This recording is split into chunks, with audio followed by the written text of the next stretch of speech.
өзүңдүн Алла менен болгон мамилеңди кантип билсең болот? Алланын сага кылган мамилесин кантип билсең болот? Бул нерсени билиш оңой эле. Адамдын бактылуулугу бул дүйнөсүнүкү болсун, акыреттүүлүгү болсун, ийгилүүлүгү бул Аллах менен болгон мамилесине байланыштуу да. Аллах менен болгон мамилең жакшы боло турган болсо, анда бул дүйнөңдө акыретиңде ийгиликтүү болот. Эгерде мамилең бузулуп калган болсо, анда сен толук бактысызсың да.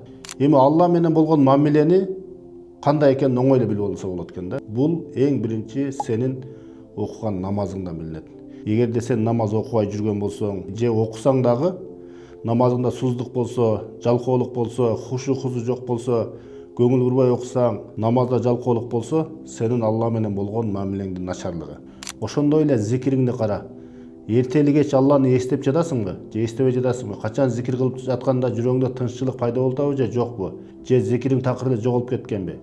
Ошондой эле Алланын китеби болгон Куранды окуп жатасыңбы, жокпу? Мына ушул нерселерден эле Алла менен болгон мамилеңди билип алсаң болот. Алланын алдындагы даражаң кандай экенин билсең болот. Өзүң анализ кыл, Алла менен болгон мамилеңди билесиң. Эгерде амалың начар боло турган болсо, мамилең начар боло турган болсо, анда тез арада Алла менен болгон мамилеңди оңдошуң керек.